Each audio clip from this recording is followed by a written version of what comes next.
Olá, nesta edição de Encontros, a TV Senado veio conversar com especialistas que participaram do 3º Congresso Internacional de Software Livre e Governo Eletrônico, realizado recentemente em Brasília, sob os auspícios do SERPRO.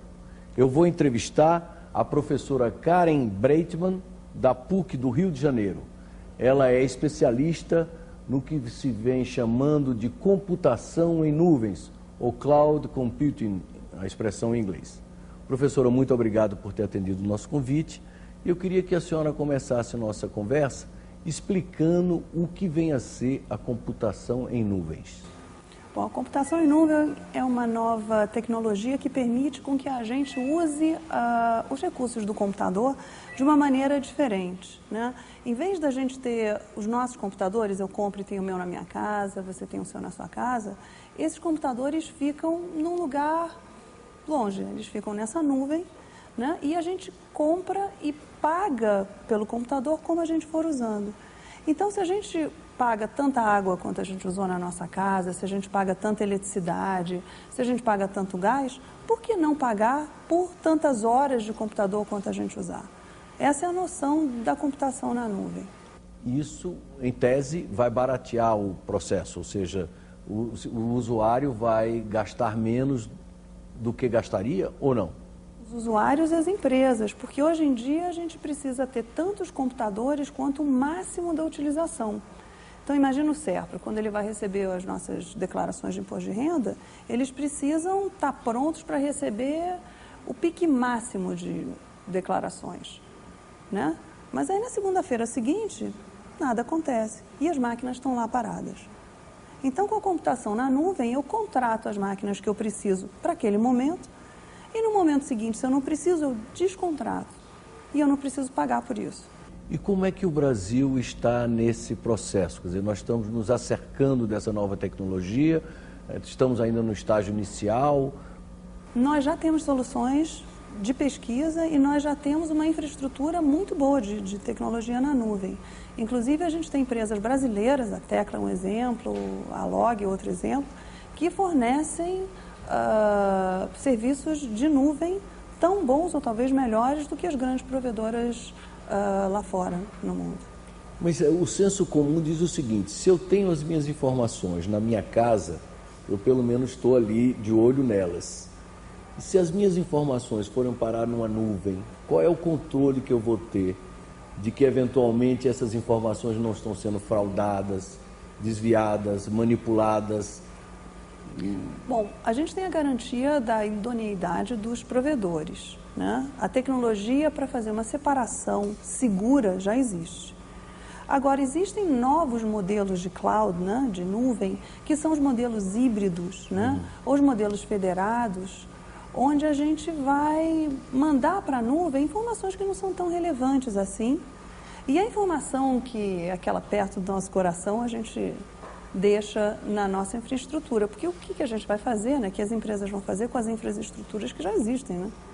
Mas, por exemplo, agora a gente vê que essa questão da segurança na net, na internet, na web, é uma questão complicada. Por exemplo, os governos árabes estão reclamando do BlackBerry porque ele é tão seguro que pode gerar insegurança na medida em que pode dar margem a que grupos terroristas, segundo os países árabes, possam eventualmente se articular utilizando aquele instrumento.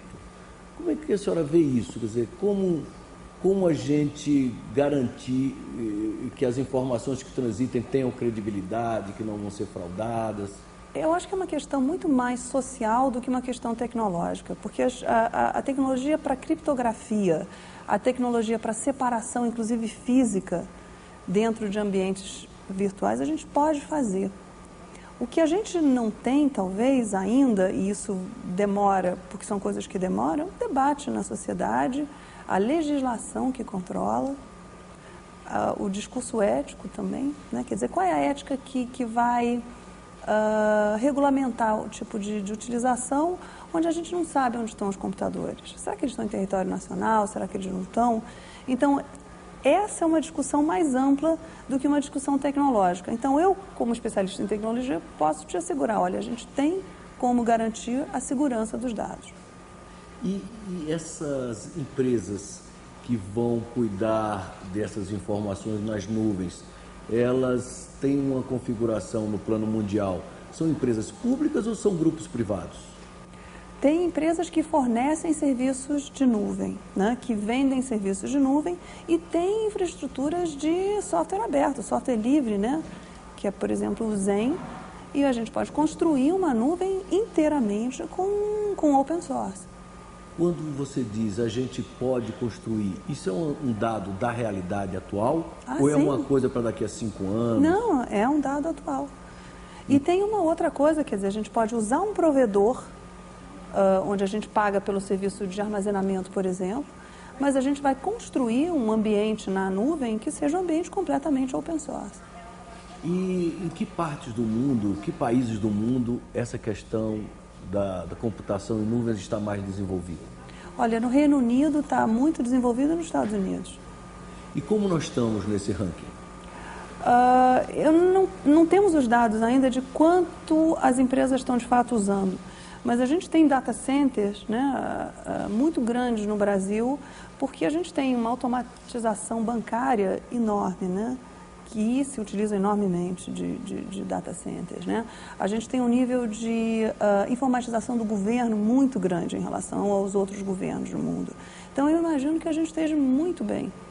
E essa nova etapa a que chegou a informática no mundo global vai demandar especialistas específicos, novos tipos de especialistas no âmbito das tecnologias da informação? Isso sim, isso é uma ótima pergunta, porque no mercado de trabalho, né, e eu trabalho com a formação de profissionais de tecnologia, né, a gente vai criar profissionais que são muito mais capacitados, né, que precisam estar muito mais preparados para dar conta de gerenciar, né, primeiro desenvolver aplicações para a nuvem, mas de gerenciar esses grandes data centers, etc. Então, eu acho que isso é uma oportunidade muito interessante para o setor, visto do ponto de vista de formação de recursos, né? Vai criar mais empregos, vai modificar os empregos que existem. Então, aqueles empregos de suporte, o cara que toma conta de 5, 10 maquininhas de uma firma pequena, esse não vai existir mais. Mas o profissional muito bem pago, muito bem preparado, que vai trabalhar com essas arquiteturas, sim, esse vai... E as nossas universidades estão preparadas para formar esses novos profissionais? Estão. Nós não só estamos, mas nós exportamos tecnologia e inovação. A Universidade Brasileira, especialmente na área de tecnologia, ela é muito inovadora. Tanto é que esse trabalho que a gente tem desenvolvido lá na PUC-Rio chamou a atenção dos americanos. Nós somos case do maior provedor de serviços da cloud americano, que é a Amazon. Ele veio para o Brasil visitar, conhecer nossas soluções, etc., que são de fato muito inovadoras. Ou seja, não há o perigo de que a carência de expertise nessa área, para transferir essa expertise para as novas gerações, se constitua num gargalo a atravancar o desenvolvimento do setor. Muito pelo contrário, eu acho que isso pode ser, inclusive, um dos produtos de exportação dos brasileiros, né? Inovação então, como tecnológica. Última participação nesse programa, eu gostaria que você se dirigisse aos jovens que eventualmente estão nos assistindo nesse momento para comentar isso, da expectativa, das possibilidades, dos horizontes que se abrem no campo das tecnologias de informação. Jovens meninos e meninas, né? Meninas. Que precisamos de mais nessa área.